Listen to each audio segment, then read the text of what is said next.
مری خو پلار د پیغور نزی د خپل تاریخ ته مختور نزی او شور کومه د په شور نزی پښتون جنت ته زور نزی او پر آزاد تر دوزخو در سره شدا. میرے اوورسیز پاکستانیوں، دنیا میں جہاں بھی ہوں، آج آپ لوگوں سے ہاتھ جوڑ کے ایک ریکویسٹ ہے، میری ایک بات مانیں. صرف ایک مہینہ پاکستان کے بینکوں میں آپ لوگ اپنا پیسہ نہیں بھیجو گے. نمبر 2، جتنا پیسہ آپ کا پاکستان کے بینکوں میں پڑا ہے 1 مہینے کے لیے سارا نکالو. صرف 1 مہینہ ڈالر 300 کراس کرے گا. یہ عمران خان کے پاؤں پکڑیں گے کہ بابا آ جاؤ حکومت میں. بابا اللہ کا واسطہ ہے، صرف 1 مہینہ اس عمران خان کا ساتھ دو جس نے ان غداروں کو لٹکانے کی قسم کھائی تھی، جس نے پاکستان کو بدلنے کی قسم کھائی تھی. آج اس کو تنہا مت چھوڑو، آج اس کے ساتھ ہو جاؤ، اس کو اکیلا مت چھوڑو، ورنہ تاریخ تمہیں کبھی معاف نہیں کرے گی.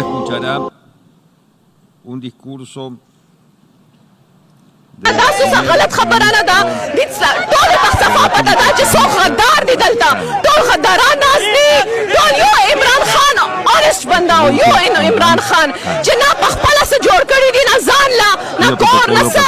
هغه زموږ عوام دپاره هغه کار کولو، هغه دې موږ نه واغشتو. او ټول چور غدار بیکاري ټول ناست دي. وی آر ناٹ بیگرز، دی به بیگرز وي چې څوک وایي چې we are beggars and we can't do anything, but we are not beggars. زمونږ ملک دی خرڅ کو، زمونږ ملک دی خرڅ کو، دی پیسې واغشتې، عوام خرڅ کو. موږ ته واپس خپل عمران خان پکار، عمران خان پکار، بالکل عمران خان پکار دی. We want Imran Khan back. Imran Khan ته سمې څه جوړ کړي پیغام ورکړي چې موږ درسره ولاړ یو، موږ عمران سره یو، موږ عمران سره یو. موږ د ډیزل نه منو، یوازې نه پرېږدي، ولاړ به یې مرګ دم ته پورې به ولاړ یې، کفن هم تړلی مخا مرګه پورې موږ حق سره مرګه پورې ولاړ یو. عمران خان نه ډېر متاثر یې، مطلب کار یې کړی دی که نه، کوم پورې پښتنو لپاره صحت ولې چا ته ښکاري نه چې کار کړی دی، ټوله دنیا ته ښکاري چې کار کړی دی. چې کم خلک دی خلاف خلک دی هغوی ته څه دا زرداریان دی، بټو دی، شریف دی، خو ټول غدار دی، دی خو انډیا سره دی، امریکې سره دی، موږ سره څوک دی؟ یو عمران خان موږ سره دی. خرڅ شو ڈالر خرچ ہوا.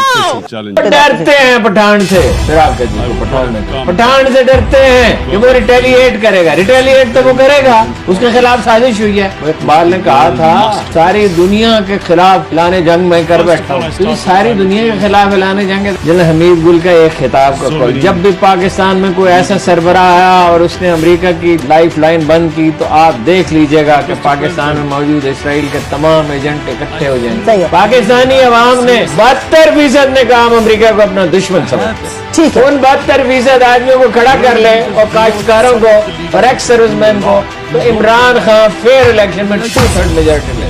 باندې کړه د مینې د الزام زندگی، منم دی و دې نه کړله غلام زندگی. چنار ځواني دي د وختونو تماشا شوه، خو شاته دې پرېنښوده ناکامه زندگی.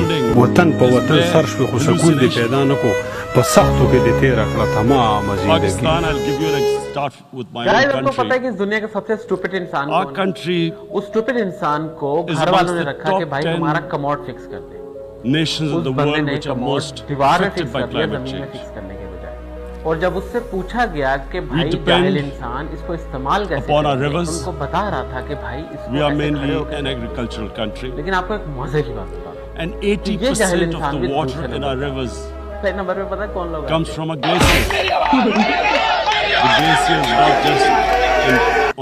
بیچ میں نا، یہ تو چور ہے، اس کی بات نہیں میں کر رہا ہوں، جو اس کے آس پاس کے لوگ ہیں نا ان کی بات کر رہا ہوں. 80% of the water, خسرا بھی اور Ganges and the Indian rivers also comes یقین مانے اس from the انسان نے glaciers, کچھ نہیں کھویا. from the Himalayan glaciers, Karakoram, جو صدیوں بعد پیدا ہوتا ہے. اور یقین مانے کہ شاید and these glaciers are melting at a quite a rapid pace. آپ کچھ نہیں کر سکتے. We detected already 5,000 glacial lakes in our mountains.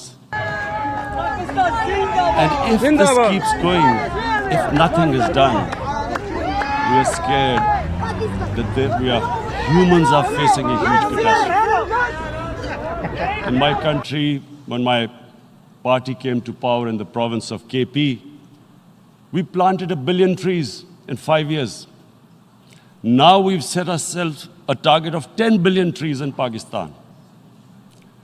Idea being to counter this, the effects of global warming. But one country cannot do anything. This has to be a combined effort of the world.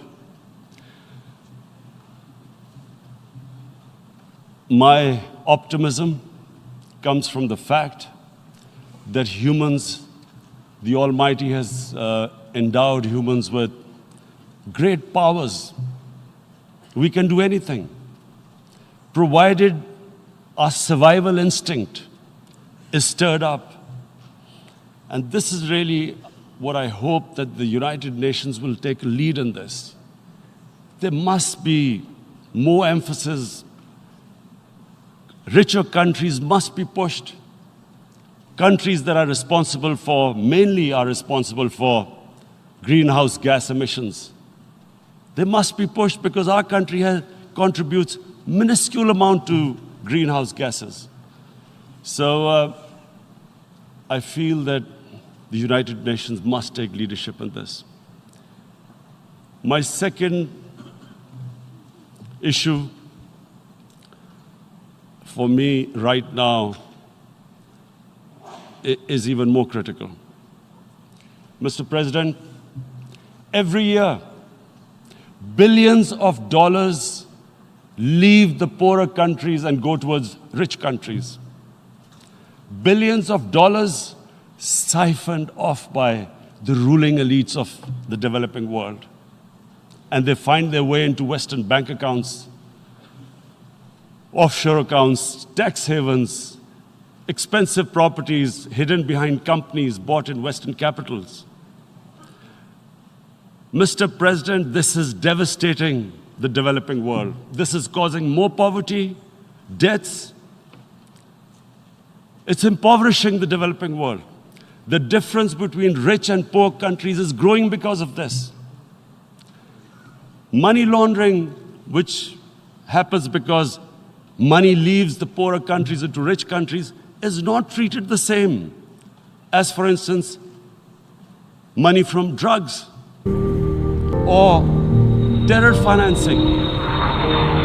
The seriousness which terror financing and money from drugs, the way it is treated, it's not the same. The way the poor countries are being plundered by their elites. It's not happening. In my country, when I took charge of our government a year back, in the 10 years preceding that, our total debt went up 4 times. The debt we had accumulated in 60 years, just in 10 years it went up 4 times. As a result, the total revenue we collected in 1 year, half of it went into debt servicing. How are we going to spend money on a human being, 220 million people, when half the money is going into debt servicing? Because our country was plundered by the elites, the ruling elite. And easily they could get the money out. And when Mr. President, we located properties in Western capitals bought by this money through corruption and money laundering, located the properties of these corrupt leaders, we find it so difficult to retrieve it. That money, if we retrieved that money, we could spend on our human beings. But they are such, it's so difficult. The laws protecting these criminals, we do not have the sort of money to have expensive lawyers and spend millions and millions of dollars. We need help from the rich countries. And Mr. President, it's critical.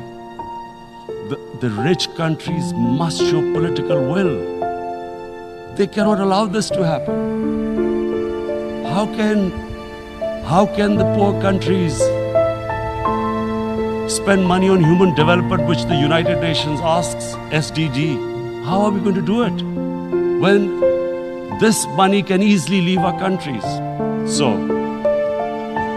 unless the rich countries intend to build walls to stop economic refugees coming as we see right now, they must take action. They must take action now. It must be a deterrent.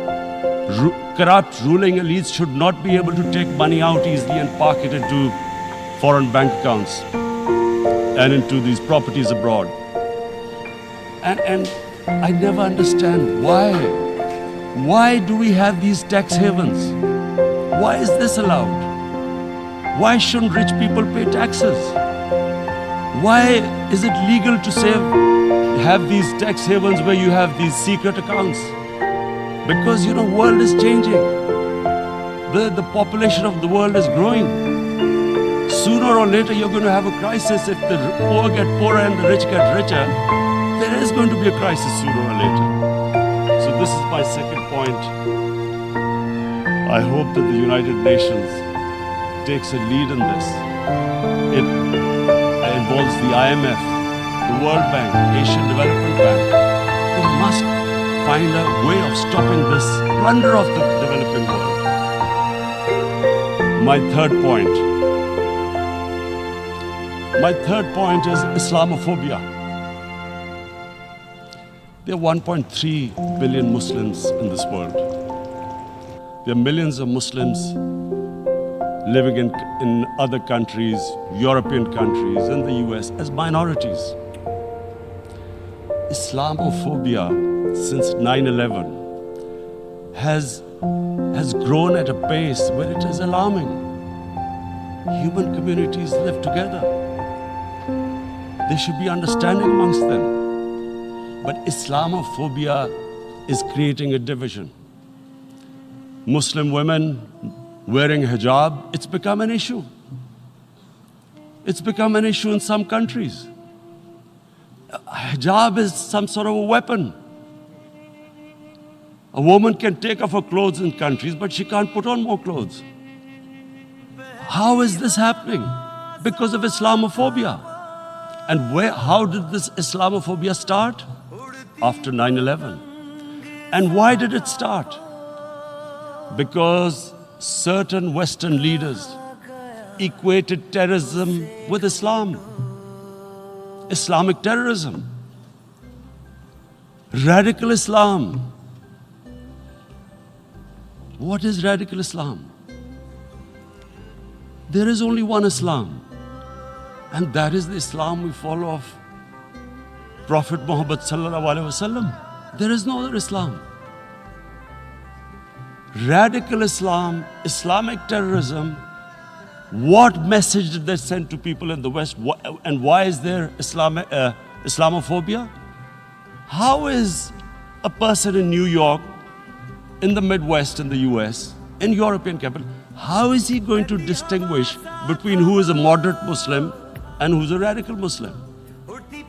Because terrorism has nothing to do with any religion.